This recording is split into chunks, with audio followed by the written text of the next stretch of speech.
जिसने मुसीबत में सब्र करना सीख लिया, जिसने मुसीबत में सब्र करना सीख लिया, उसने ज़िंदगी को जीत लिया, उसने ज़िंदगी को जीत लिया।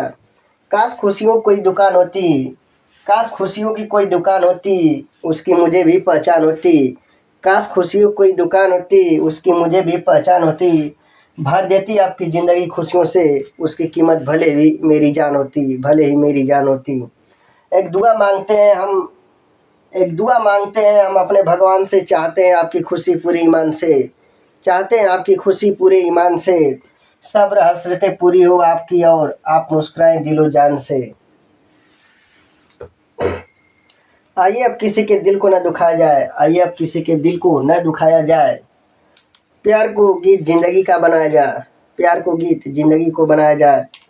ज़िंदगी 4 दिनों की है, सदियों की नहीं, फिर क्यों जीवन को एक बोझ बनाया जाए, फिर जीवन को क्यों एक बोझ बनाया जाए। हेलो दोस्तों, नमस्कार। मैं रोहित कुमार बिंद्रा, आप सभी का बहुत बहुत स्वागत है हमारे और आपके यूट्यूब चैनल जेके मनोरंजन स्टडी में। इस वीडियो में इन सभी प्रश्नों का करेक्ट आंसर क्या होगा दोस्तों, आज की इस वीडियो में ही जानने वाले हैं। ठीक है, तो प्रश्न नंबर पहला क्या करा दोस्तों, ध्यान दीजिएगा। बीमारियों के कितने प्रकार होते हैं? ठीक है, बीमारियों के कितने प्रकार होते हैं, तो याद रखिएगा दोस्तों।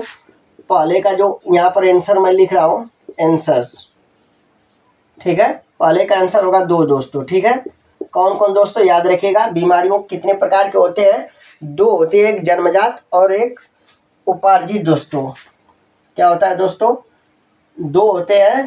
पहला नंबर बता देता हूँ, जन्मजात, जन्मजात, ठीक है। और दूसरा का नंबर में क्या होता है दोस्तों, याद रखिएगा, उपार्जित दोस्तों। ठीक है, उपार्जित, उपार्जित।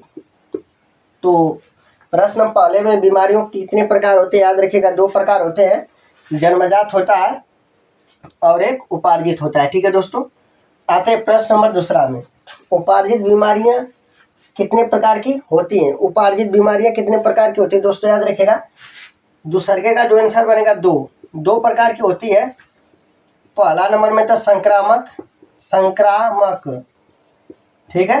पहला नंबर में क्या दोस्तों होती है, संक्रामक, और बी नंबर में असंक्रामक। ठीक है, असंक्रामक, याद रखिएगा। ठीक है, तो यहाँ पर मैंने बताया उपार्जित बीमारियां कितने प्रकार की होती है दोस्तों, तो याद रखिएगा 2 प्रकार की होती है, संक्रामक और असंक्रामक। ठीक है, आते हैं तीसरे में।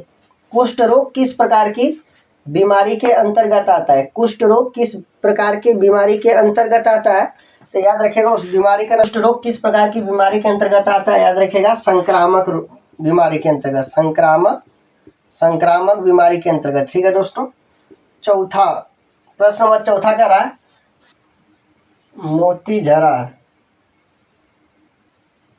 ठीक है, ऐसी कोई चीज नहीं जो खराब ना हो और जिसे ठीक ना किया जा सके। तुम अपनी मेहनत से अपनी किस्मत बदल सकते हो, और अगर जिंदगी भर यही सोचकर बैठे रहोगे, अगर ज़िंदगी भर यही सोचकर बैठे रहोगे किस्मत खराब है, तो शायद इस दुनिया में तुमसे ज़्यादा बदकिस्मत कोई नहीं है, तुमसे ज़्यादा बदकिस्मत कोई नहीं है। छोड़ दो उसे जिसे आपकी कदर नहीं, छोड़ दो उसे जिसे आपकी कदर नहीं, छोड़ दो उसे जिसे आपकी कदर नहीं। प्रश्न नंबर 5वां लेते हैं दोस्तों। प्रश्न नंबर चौथा, मोती झरा नामक रोग किस जीवाणु के संक्रमण से होता है? ठीक है, प्रश्न नंबर चौथा का आंसर क्या होगा, सुनिएगा ध्यान से। मोती झरा नामक रोग किस जीवाणु के संक्रमण से होता है, तो दोस्तों याद रखिएगा उस जीवाणु का नाम है सैल्मोनेला टाइफी। ठीक है, सैल्मो लिख लीजिएगा दोस्तों, सैल्मो, ठीक है, सैल्मोनेला, ठीक है, सैल्मोनेला टाइफी। ठीक, तो राइट आंसर ये बनेगा।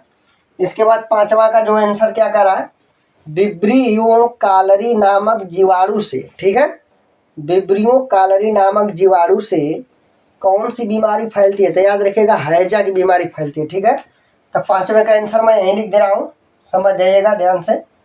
5वें का जो आंसर होगा क्या होगा दोस्तों, हैजा। ठीक है, 5वें का आंसर क्या होगा दोस्तों, हैजा। दिल से बनाया ही न जाए, जो रिश्ता दिल से बनाया ही न जाए, बेहतर है वो रिश्ता बनाया ही न जाए, बेहतर है वो रिश्ता बनाया ही न जाए। दोस्तों यदि यह वीडियो आपके अच्छा लगा होगा तो लाइक शेयर एंड सब्सक्राइब जरूर करिएगा। जय हिंद, जय भारत।